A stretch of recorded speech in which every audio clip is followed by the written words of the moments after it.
programa Outras Palavras, um oferecimento Sindiúti MG, Sindicato Único dos Trabalhadores em Educação de Minas Gerais. Olá, no programa de hoje você vai ver. No Educação em Debate, conheça um pouco mais sobre a história da União dos Trabalhadores do Ensino. Na atualidade, uma entrevista com o idealizador do Manifesto das Flores, um projeto ecopedagógico cultural que envolve e encanta os educadores em Minas. No Momento CUT Minas, saiba mais sobre os riscos impostos pela terceirização que se apresenta como uma grande ameaça aos direitos sociais dos trabalhadores. O professor Cássio Diniz, da Rede Estadual, conta a história da UTE e o saldo 35 anos depois. Educação em Debate.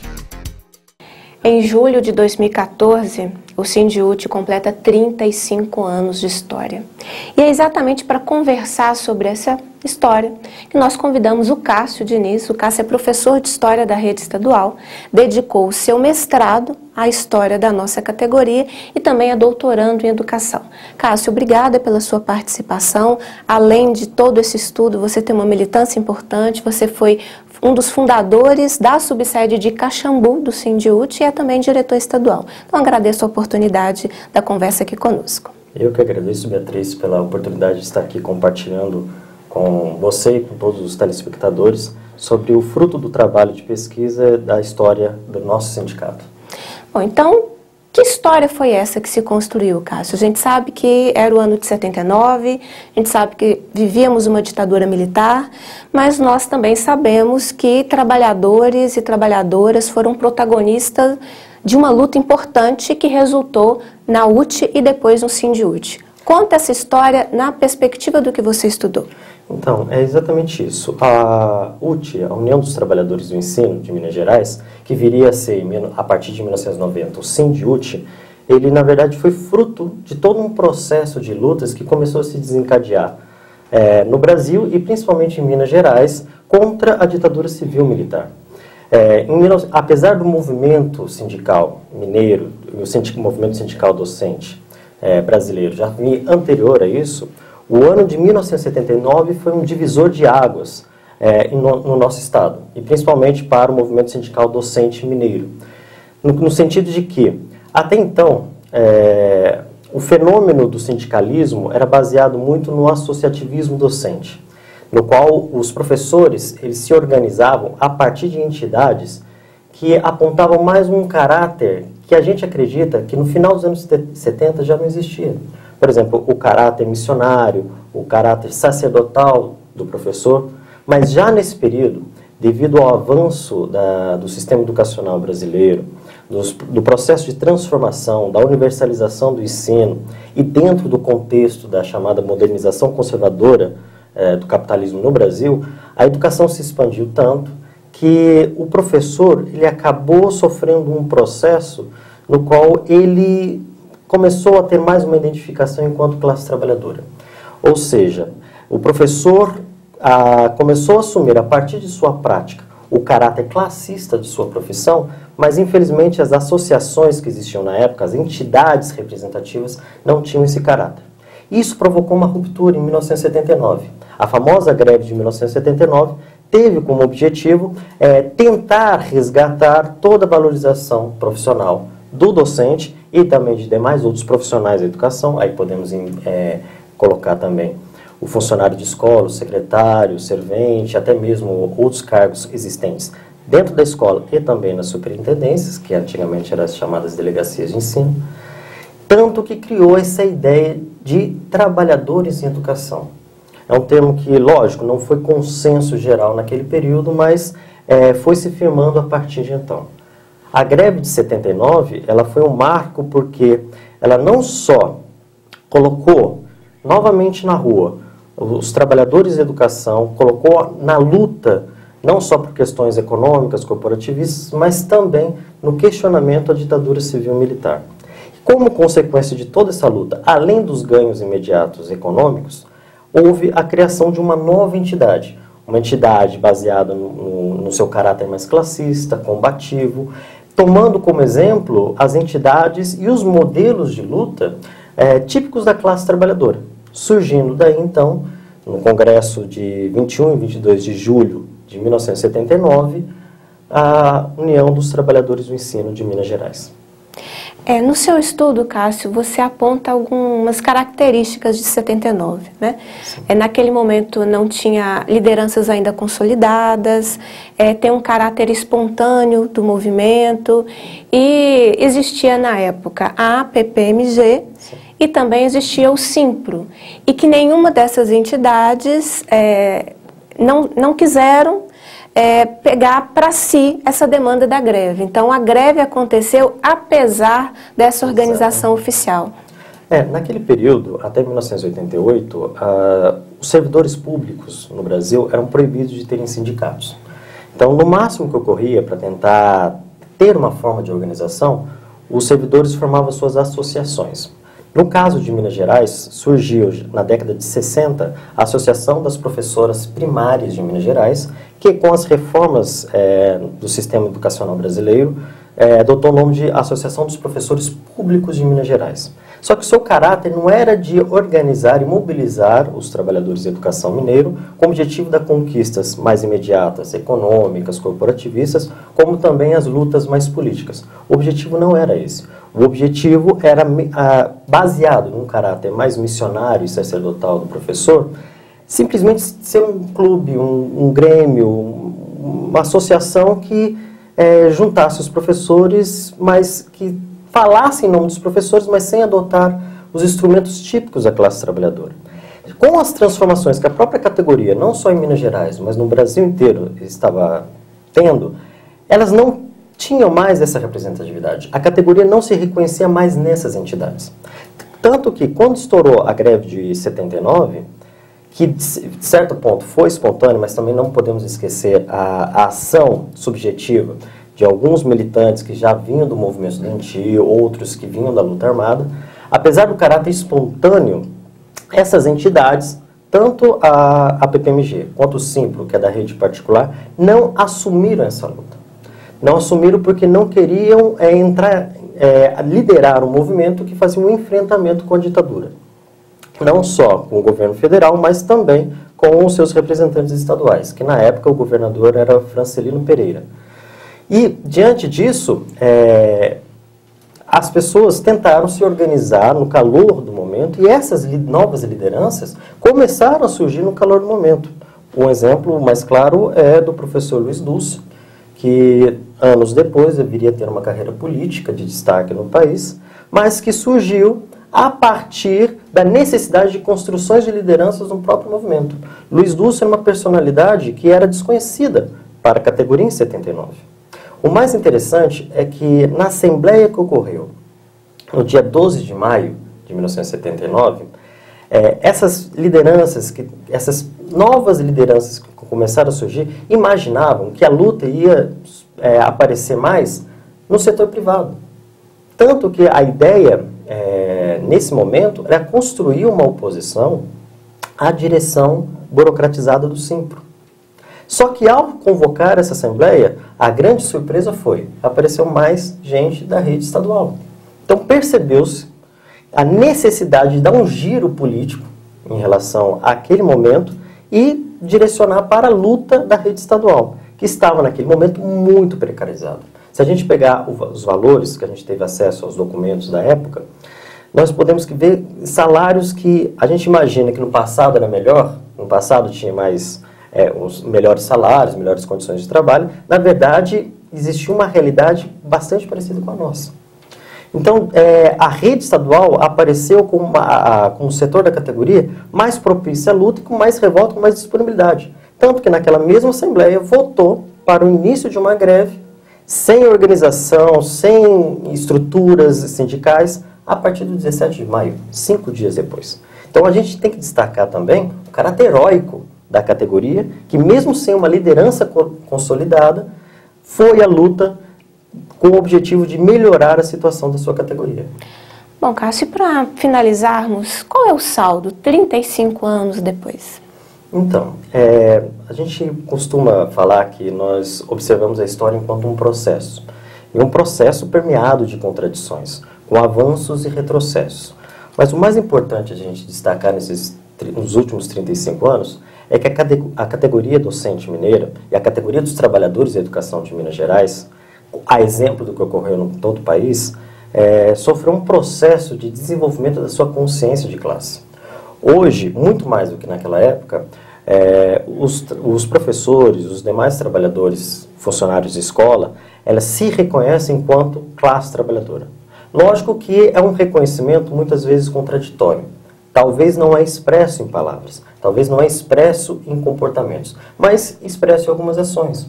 Por exemplo, instrumentos típicos de conquistas de suas demandas, que os professores hoje adotam, como a greve e a organização por meio de um sindicato, são típicos da classe trabalhadora, principalmente da classe operária fabril. E os professores hoje adotaram, lógico, com algumas contradições, mas adotam desses instrumentos. Isso é uma evolução, é se reconhecer enquanto classe, e à medida que vai se reconhecendo quando parte de uma classe social inserida na sociedade capitalista, ela começa a unificar as suas lutas com o objetivo de colocar em prática o tão desejado sonho de construir uma sociedade justa, uma sociedade igualitária, bem diferente do qual nós vivemos hoje. Você conheceu um pouco da história do Sindicato Único dos Trabalhadores em Educação, que neste ano completa 35 anos de luta. Cássio, obrigado por partilhar conosco do seu estudo. Eu que agradeço novamente a gente poder estar compartilhando dessas informações importantes. Acho que não só para ficar nos livros, mas ser divulgado e debatido com a categoria, que ela precisa conhecer a sua história e, principalmente, ajudar a construir essa história. O que pensam os educadores mineiros? Profissão educador. Meu nome é Marcília, fui da educação durante 27 anos como auxiliar de serviços gerais. E desde esses 27 anos a minha preocupação era em estar formando e informando para minhas companheiras da importância do auxiliar de serviços gerais dentro da escola. Apesar de estar aposentada hoje, eu continuo na luta, porque esse nosso sindicato faz essa luta conosco e nos traz e nos mostra o que realmente é lutar pela educação de qualidade. E mesmo trabalhando como auxiliar de serviços gerais, nós somos educadoras, porque estamos ali no dia a dia da criança, no dia a dia do aluno da escola, fazendo com que essa criança seja realmente um aluno de futuro, trabalhando com eles, ensinando como faz o professor também. Então, nós, auxiliares de serviços gerais, queremos ter a nossa dignidade reconhecida, queremos ter o nosso trabalho reconhecido, principalmente no governo de Minas Gerais, que é esse governo carrasco, que é esse governo que vem arrasando com a educação em Minas Gerais, e que a gente possa ter, num futuro bem próximo, essa profissão reconhecida como realmente educador, que temos concurso para essa profissão, que tenhamos dignidade dentro das escolas e sejamos tratadas como realmente merecemos. De Brasília, as notícias da CNTE. Momento CNTE. Violência contra a mulher. A educação liga. A CNTE faz uma ação nas escolas públicas em apoio à campanha nacional que visa estimular as denúncias de violência por meio da Central de Atendimento à Mulher, Ligue 180. Violência contra as mulheres. Eu ligo. Com uma base formada por uma grande maioria de mulheres, a CNTE entende que sua luta não se restringe às questões específicas da categoria. Consiste também na luta pela emancipação feminina, combatendo a opressão de gênero e de classe, também e especialmente nas escolas, que devem ter um compromisso com a construção da democracia e da igualdade entre homens e mulheres. Importante que, mesmo desde os pequenininhos, que a gente tenha essa preocupação de que a escola seja um dos espaços formais onde se discuta o não à violência contra a mulher.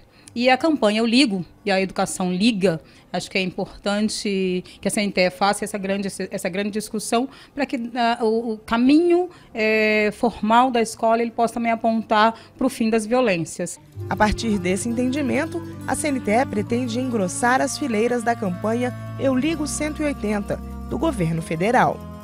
A Confederação Nacional dos Trabalhadores em Educação vai produzir cartazes para levar o debate de gênero para as escolas. A proposta foi apresentada no Coletivo de Mulheres no mês de maio e aprovada na reunião da direção executiva. A ideia é que as escolas organizem atividades para problematizar a violência contra as mulheres na comunidade escolar, além de divulgar o Disque 180. Que os professores comecem, as professoras comecem a instigar nos alunos a falar sobre a violência, superar as possíveis brincadeiras e os estereótipos que tem em relação à violência das mulheres e começar a mostrar que a violência é tratada pelo Estado brasileiro como crime e que nós também precisamos encarar a violência como crime e aprender a denunciar. Os educadores têm papel decisivo na superação do desrespeito. E aproveitar uma campanha nacional que violência contra a mulher eu ligo, né, faz parte desse processo educacional de também acabar com todos os tipos de violência dentro da escola. Por isso que a educação também liga para o 180. Não se cale. Ligue 180.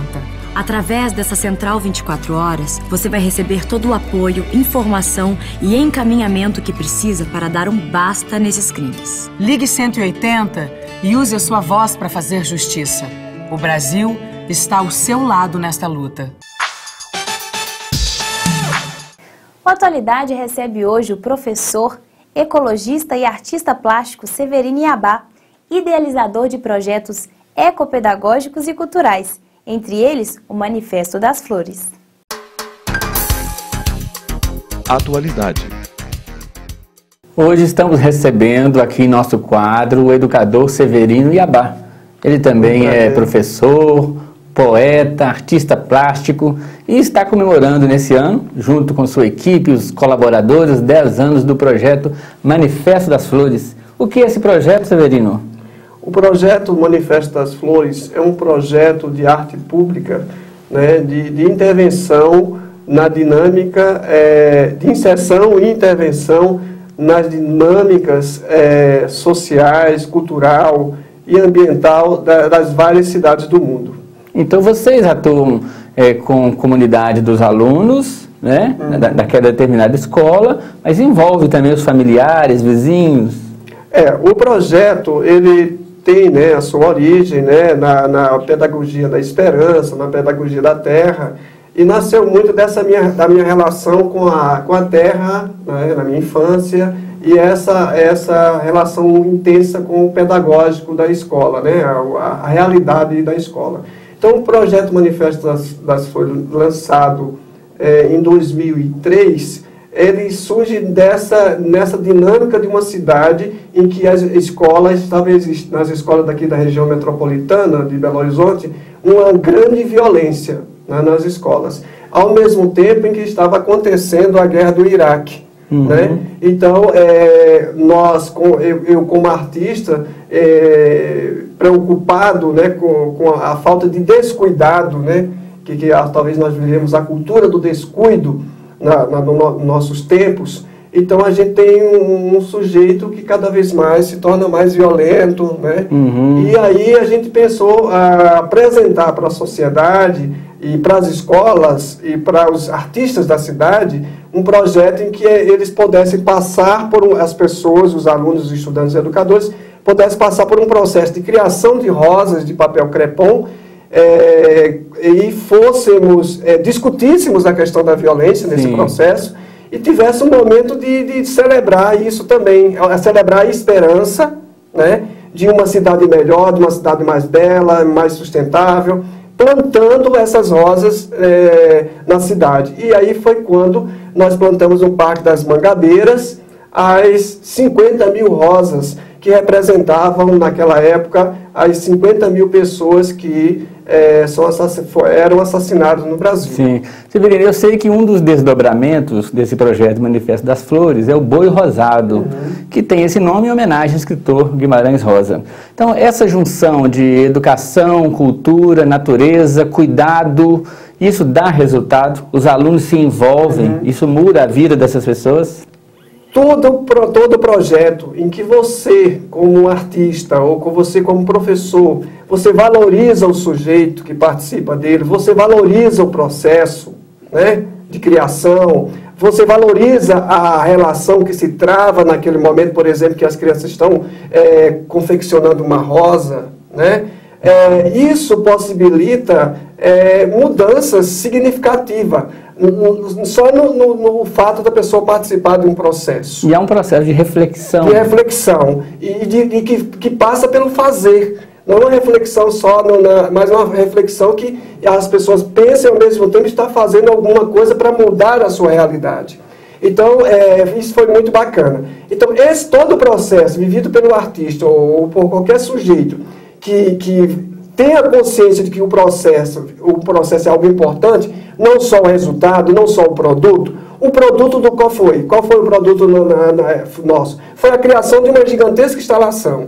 Mas até chegar numa instalação, aconteceu muitas coisas maravilhosas. Então, e nesses anos todos, devido a inúmeras intervenções que a gente fez em várias cidades aqui, não só aqui em Minas Gerais, mas também no Brasil, inclusive no exterior, né? Através do apoio de alguns amigos meus, como a fotógrafa Eliane Veloso e o músico Jorge de Sonância, que resolveram,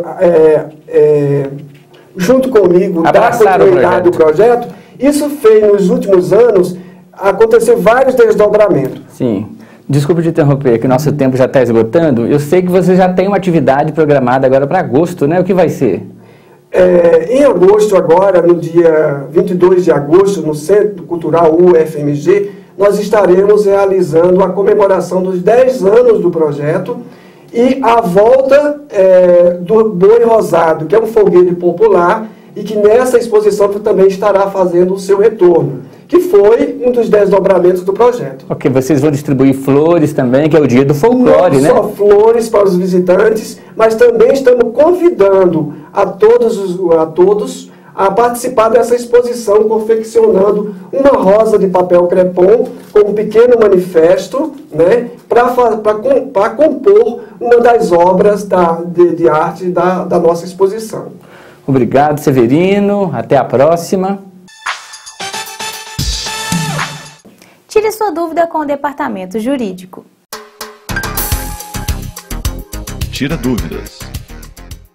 Se um funcionário do Estado, no caso até o professor, se ele receber em contra-cheque e em depósito bancário um valor determinado e logo em seguida ele recebe uma correspondência do Estado falando que ele tem que devolver esse valor, o funcionário está obrigado a devolver esse valor? Para esses casos, o servidor não está obrigado a devolver os valores supostamente recebidos maior pelo Estado de Minas Gerais. De acordo com o entendimento do STJ, o servidor não está obrigado a devolver, uma vez que está amparado pelo princípio da boa-fé do servidor. Então, nesses casos, recomendamos que compareça ao Departamento Jurídico para que possa ajuizar sua ação conosco. O assessor jurídico da CUT Minas, Luciano Pereira, explica a demanda que hoje está no STF sobre a terceirização. Momento CUT Minas. Continuamos o debate sobre terceirização e o nosso convidado de hoje é o Luciano, que é advogado, assessor jurídico da CUT Minas. Luciano, um prazer tê-lo aqui conosco. Explica pra gente, Luciano, como que essa demanda da terceirização chegou neste momento no Supremo Tribunal Federal?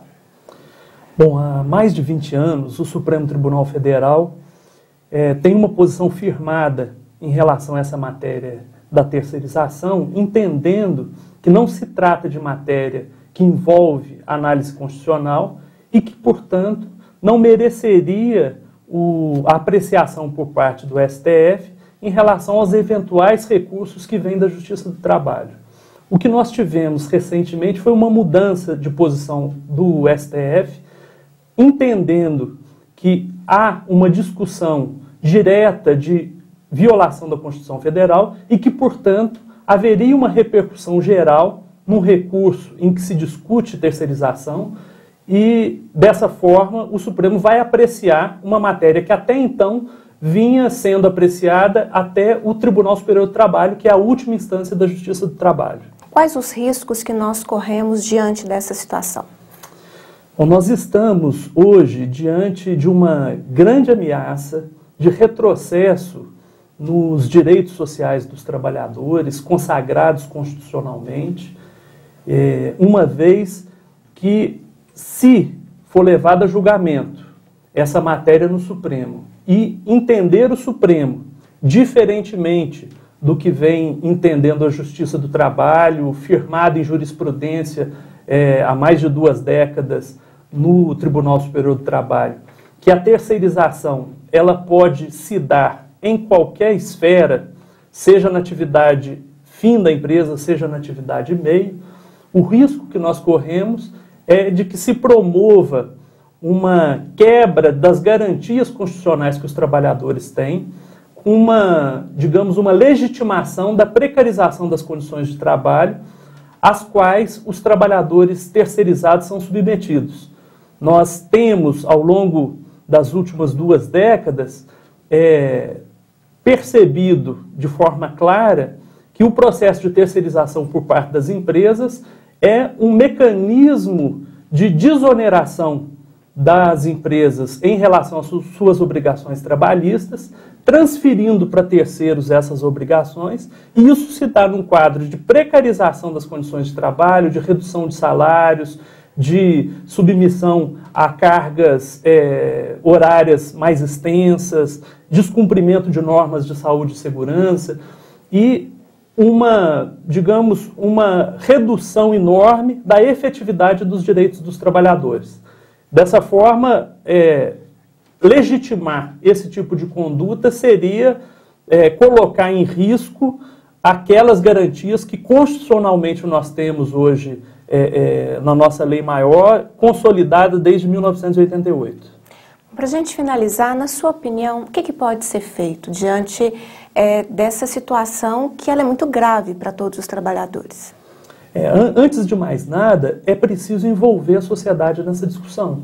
Não se trata de uma discussão de interesse exclusivo do movimento sindical ou dos empresários. É uma discussão que atinge os pilares da nossa sociedade.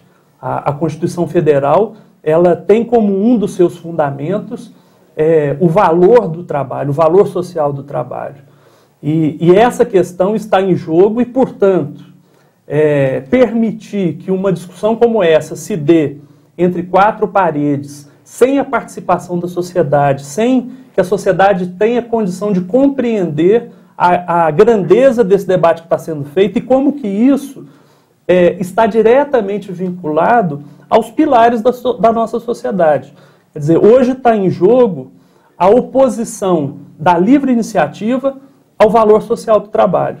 E a perspectiva que nós temos, e que está na própria Constituição, é que tem que haver uma compatibilidade, um equilíbrio entre esses 2 valores. Quer dizer, nem pode o princípio da livre iniciativa ser praticado de forma ilimitada, e nós não podemos também aceitar que o valor social do trabalho garantido constitucionalmente seja ignorado na medida em que você permite que um instituto como esse da terceirização se legitime precarizando as condições de trabalho dos trabalhadores brasileiros.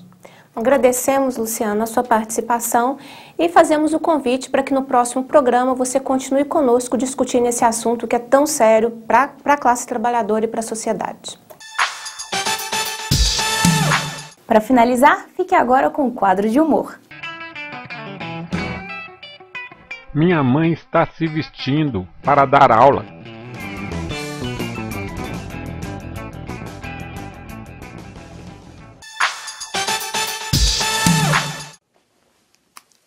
Oi, eu sou comediante e muita gente me acha engraçado. Mas o assunto agora não pode virar piada. Imagine, professores adoecidos sem piso salarial que não podem sequer comer na escola. Salas de aula superlotadas. Escolas funcionando no lugar onde já foi um motel. E outra em um posto de gasolina. A maioria das escolas sem quadra de esporte ou refeitório. É difícil acreditar que tudo isso não seja uma piada. Mas essa, infelizmente, é a realidade das escolas estaduais. Nos últimos anos, o governo de Minas deixou de investir mais de 8 bilhões de reais em educação. Não deixe que a educação em Minas se torne uma piada de mau gosto.